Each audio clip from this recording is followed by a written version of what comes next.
Hello বন্ধুরা, তোদের সকলে স্বাগত। বন্ধুরা, আজকে আমরা 19 নম্বর ক্লাস করব কলকাতা পুলিশ মেন্সের জন্য। এর আগে 18টি ক্লাস অলরেডি আমি তোমাদেরকে দিয়েছি। কিছু গুরুত্বপূর্ণ অঙ্ক সেখানে তোমাদের জন্য সমাধান করার চেষ্টা করেছি। চাইলে সেগুলো দেখে নিতে পারো, নিচে ডেসক্রিপশন বক্সে তুমি প্লেলিস্ট লিংক পেয়ে যাবে। আজকে 19 নম্বর ক্লাস, আর আজকেও রয়েছে কিছু গুরুত্বপূর্ণ অঙ্ক। তো চলো দেখি কি কি রয়েছে। প্রথম প্রশ্ন এরকম রয়েছে, নিচের কোনটি 11 দ্বারা বিভাজ্য? দেখো, 11 দ্বারা বিভাজ্যতার একটাই নিয়ম, সেটা কি না, বিজোড় স্থানে যেগুলো রয়েছে সেগুলোকে যোগ করব।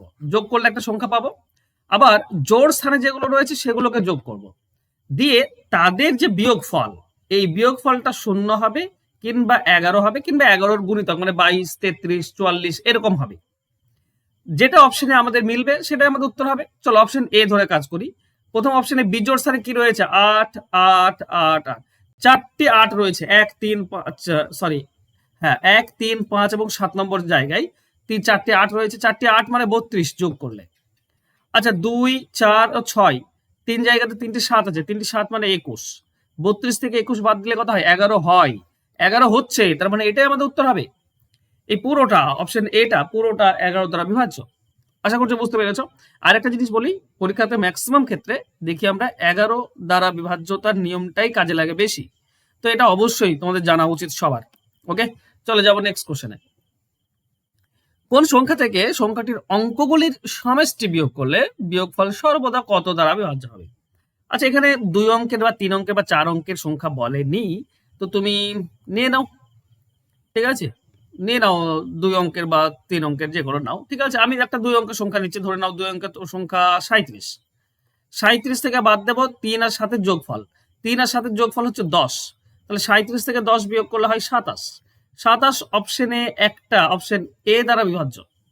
ওকে, এখানে কিন্তু থেমে যাবে না, আমার মতে বলে আরেকটা উদাহরণ দিয়ে সেটা করা উচিত তোমার। ঠিক আছে, চলো আরেকটা উদাহরণ নিই। ধরো এরকম নিলাম 3, 4, 5। 3, 4, 5 মানে 345 মাইনাস 3, 4, 5 এর যোগফল কত হচ্ছে? 12। 12 বিয়োগ করে দাও। ঠিক আছে, তাহলে 345 থেকে 12 বিয়োগ করলে আমরা পাবো 333। 333 কি 9 দ্বারা ভাগ করা যায়? 9, 3, 27, 6, 63, হ্যাঁ 9 দ্বারা ভাগ করা যায়। এটাই হবে উত্তর। ঠিক আছে, কারণ আমি দুটি অপশন ধরে করলাম, দুটি মানে এক্সাম্পল উদাহরণ দিয়ে আমি চেষ্টা করলাম, দুটি ক্ষেত্রেই 9ই আসছে। ওকে, তো এটা আমাদের উত্তর হবে। চলো নেক্সট কোশ্চেনে যাব। বৃহত্তম কোনটি? আচ্ছা, এখানে 4টি অপশন দেওয়া আছে আমাদেরকে, বলা হয়েছে 6/7, একটা আছে 5/6, একটা হচ্ছে 7/8, আর একটা হচ্ছে 4/5। দেখো, এই যে 4টি ভগ্নাংশ রয়েছে, এটা একটা নির্দিষ্ট একটা প্যাটার্নকে ফলো করছে। প্যাটার্নটা কি না, উপরে দেখো 1 কম আছে, উপরে 1 কম আছে, তো মনে রেখো উপরে যদি 1 কম থাকে তো নিচে যেটা বেশি সেটাই হবে বড়, সেটাই হবে বিগেস্ট, সেটাই হবে বড়। বোঝা গেল? আর নিচে যেটা কম সেটাই হবে ছোট, সেটাই হবে স্মলেস্ট। আশা করছি বুঝতে পেরেছো। উদাহরণ দিই, যেমন ধরো 1/2, উপরে দেখো 1 কম। ঠিক আছে, 2/3, 2/3, 1/2 মানে 50%, আর 2/3 মানে কত? 66%, 66.6%। তো এটা বেশি হচ্ছে না? আবার 4/3, উপরে 3 যদি নাও, এটা 75%, এটা আরো বেশি। এটা 50%, এটা 66.6%, এটা হচ্ছে 75%। দেখো, উপরে 1 করে কম আছে, কিন্তু নিচে যেটা বেশি সেটাই বেশি দেখাচ্ছে, তাই না? তো এটা মনে রাখার বিষয়, এভাবে মনে রাখবে। তার মানে উপরে, এটা যদি উল্টো হতো তাহলে আবার জিনিসটাও উল্টে যেত। মানে উপরে যদি 1 বেশি থাকতো তাহলে কি হতো? তাহলে জিনিসগুলো উল্টে যেত। এরকম যদি থাকে 3/4, 5/4, তারপর 6/5, এরকম যদি থাকে তখন আবার জিনিসটা উল্টে যায়। তখন নিচে যেটা কম সেটাই হবে সব থেকে বড়, আর নিচে যেটা বড় সেটাই হবে সব থেকে ছোট। ঠিক আছে, চলো যাবো নেক্সট কোশ্চেনে। 3 দ্বারা বিভাজ্য পরপর 3টি স্বাভাবিক সংখ্যার যোগফল হচ্ছে 72, বৃহত্তম সংখ্যাটি কত? আচ্ছা, 3 দ্বারা বিভাজ্য পরপর 3টি স্বাভাবিক, এখানে 72 যদি হয় আর পরপর সংখ্যা যদি বলে, তাহলে 72কে 3 দিয়ে ভাগ করলে 24, এটাই হবে মাঝের সংখ্যাটা। এবার 3 দ্বারা বিভাজ্য বলেছে, তার মানে 24-এর পরে 3 দ্বারা বিভাজ্য হচ্ছে 27, আর 24-এর আগে 3 দ্বারা বিভাজ্য হচ্ছে তোমার 21। এই হচ্ছে 3টি সংখ্যা। এই 3টি সংখ্যা টোটাল 72 হবে, তাই না? আমাকে চেয়েছে বৃহত্তম সংখ্যা কত? বৃহত্তম হচ্ছে 27, অ্যান্সার হবে অপশন সি। ক্ষুদ্রতম বললে 21 হতো, মাঝের বললে 24 হতো। Next question. একটি ভাগ অঙ্কের ভাজক ভাগফলের 4 গুণ এবং ভাগশেষের 3 গুণ, ভাগশেষ 4 হয়, তবে ভাজ্য কত? দেখো, একটি ভাগ অঙ্কের ভাজক, আচ্ছা একটা ভাগ অঙ্ক লিখো।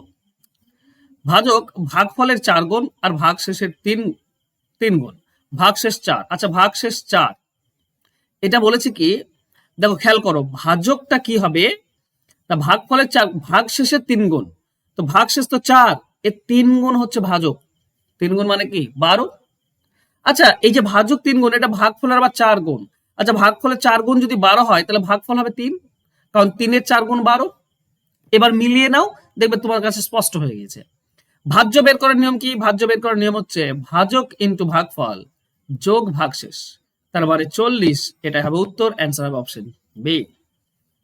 চলে যাবো নেক্সট কোশ্চেনে। প্রথম 61টি স্বাভাবিক সংখ্যার যোগফল নিম্নের কোন সংখ্যা দ্বারা ভাগ করা যায়? দেখো একটা ছোট্ট জিনিস এখানে মনে রাখো, 1 থেকে শুরু করে 61 পর্যন্ত এর গড় কত হয়? গড় বের করার নিয়ম হচ্ছে পরপর যদি সংখ্যা হয় তো প্রথম আর শেষটা যোগ করে 2 দিয়ে ভাগ, তার মানে গড় হচ্ছে তোমার 31। 62কে 2 দিয়ে ভাগ করলে 31, তার মানে সংখ্যাটা অবশ্যই 31 দ্বারা ভাগ করা যাবে। এবার এবার সবসময় যাবে তার কোনো মানে নেই কিন্তু, ঠিক আছে? এটা যদি যোগফল হতো না, 62 হতো না, তাহলে খুব মুশকিল হয়ে যেত। 63 হতো, তাহলে তুমি 31.5 আসতো, তো 31.5 দ্বারা ভাগ করা যাবে না, যায় না। হ্যাঁ পূর্ণ সংখ্যা হলে হয় ম্যাক্সিমাম, ঠিক আছে। এটাতে মানে 100 টাইমস ঠিক হয় না, তার জন্য প্রত্যেকবার ঠিক হবে সেটা আমি তোমাদেরকে শেখাই। কোনটা আগেরটা কিন্তু ভুলে যাও। হ্যাঁ দেখো, পরপর স্বাভাবিক সংখ্যার যোগফলের নিয়ম কি? n into n plus 1 divided by 2। তাহলে n মানে তো 61, তো 61 ইন্টু 61 প্লাস 1 মানে 62 ডিভাইডেড বাই 2। এই 2 দিয়ে 62 কাটলে 31, তার মানে সংখ্যাটা 61 দ্বারা ভাগ করা যাবে কিংবা 31 দ্বারা ভাগ করা যাবে। যে যোগফলটা হবে না সেটা 61 দিয়ে ভাগ করা যায়, যেহেতু গুণিতক পাচ্ছি আমি এখানে, একটা উৎপাদক পাচ্ছি না এখানে, দেখ বুঝতে পারছো ফ্যাক্টর, 61 একটা ফ্যাক্টর আর এখানে 31 একটা ফ্যাক্টর, তো এই দুটো দিয়ে ভাগ করা যাবে। আর অপশনে একটাই রয়েছে 31, সেটাই আমাদের উত্তর হবে। 61 থাকলে 61 আমাদের উত্তর হতো। চলে যাবো নেক্সট কোশ্চেনে। দুটি সংখ্যার গুণফল দেওয়া আছে, ভাগফল দেওয়া আছে, সংখ্যা দুটির সমষ্টি কত? আচ্ছা গুণফল আর ভাগফল যদি দেওয়া থাকে, সমষ্টি আপনাকে বের করতে হবে। খেয়াল করো, আচ্ছা ধরো এক গুণফল ধরো এক্স ওয়াই, আচ্ছা ভাগফল হচ্ছে এক্স ডিভাইডেড বাই ওয়াই। ওকে, এই দুটি যদি আমরা রুট করি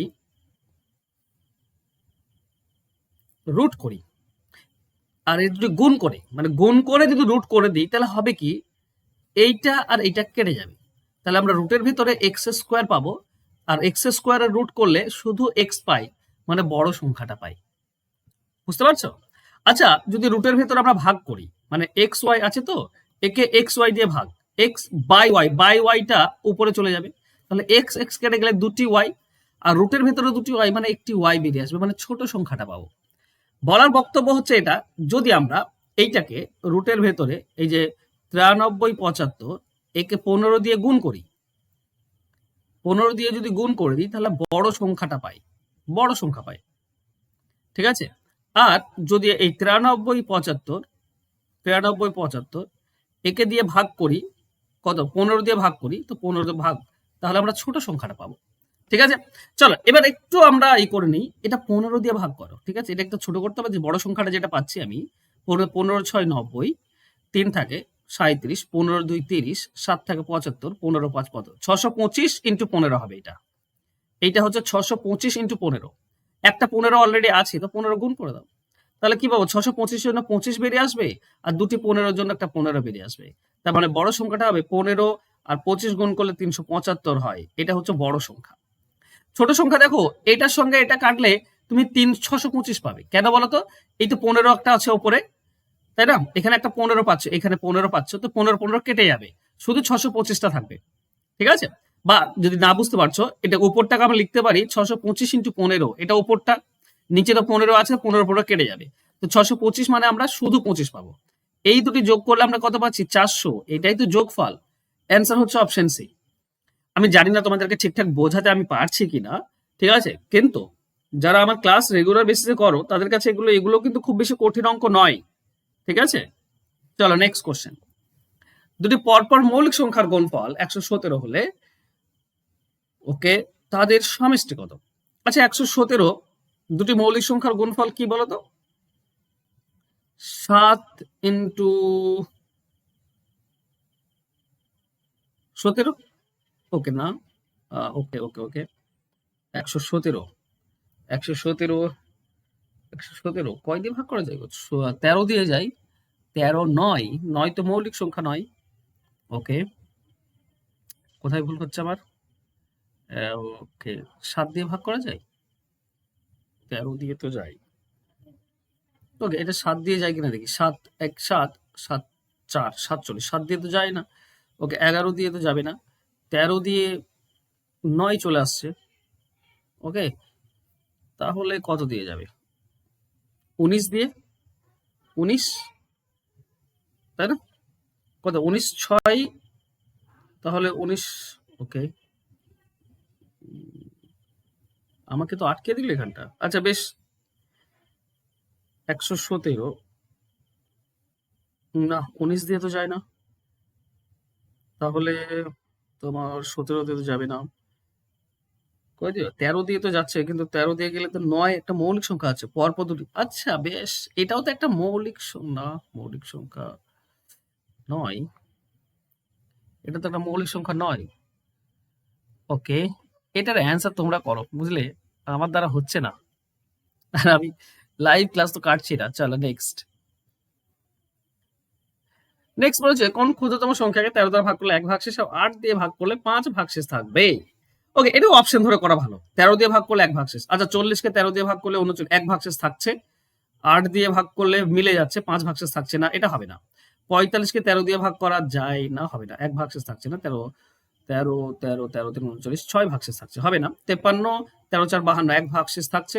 8 দিয়ে ভাগ করলে 8 6 48, 5, এইটা হচ্ছে 53। দেখো 53 কে 13 দিয়ে ভাগ করো 1 ভাগশেষ, আর 8 দিয়ে ভাগ করো 5 ভাগশেষ, তো এটা আমাদের উত্তর। চলো নেক্সট কোশ্চেন। দুটি সংখ্যার গসাগু হচ্ছে 12 এবং লসাগু হচ্ছে এটা, কয় কয় ধরনের সংখ্যা? আচ্ছা এটা ইম্পর্টেন্ট অঙ্ক, ঠিক আছে, খুব ইম্পর্টেন্ট অঙ্ক। কয় জোড়া সংখ্যা পাওয়া সম্ভব? এগুলো বের করার নিয়মই হচ্ছে, যেহেতু গসাগু এবং লসাগু দিয়েছে মানে আনুপাতিক গুণফল পাবো আমরা, ঠিক আছে। অনুপাতের গুণফল কি পাবো?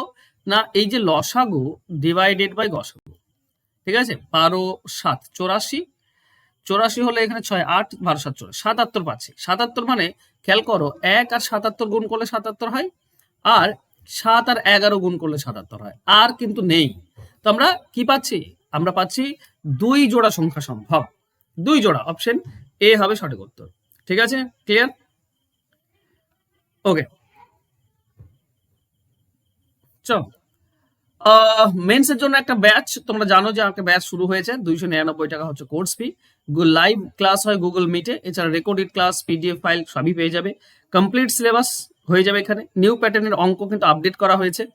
আর এই যে দেখতে পাচ্ছ ফোন নাম্বার, এই নাম্বারে যোগাযোগ করে তোমরা পেয়ে যাবে, ঠিক আছে। আচ্ছা এই অঙ্কটা তোমাদের জন্য একটা থাকলো, হোমওয়ার্ক থাকলো, আমাকে বলো, কারণ আমার দ্বারা তো হচ্ছে না, মানে আমার মাথায় এখন আসছে না, ঠিক আছে। অনেক অঙ্ক আছে না এমন যে সঙ্গে সঙ্গে মাথায় আসে না, তো এটা আমার মাথা থেকে স্কিপ করে যাচ্ছে, ঠিক আছে। তোমরা একটু বলো এর উত্তর কত হবে, ঠিক আছে। প্রশ্ন হচ্ছে 117, দুটো মৌলিক সংখ্যার গুণফল হচ্ছে 117, তাদের সমষ্টি কত হবে, ঠিক আছে। তো 117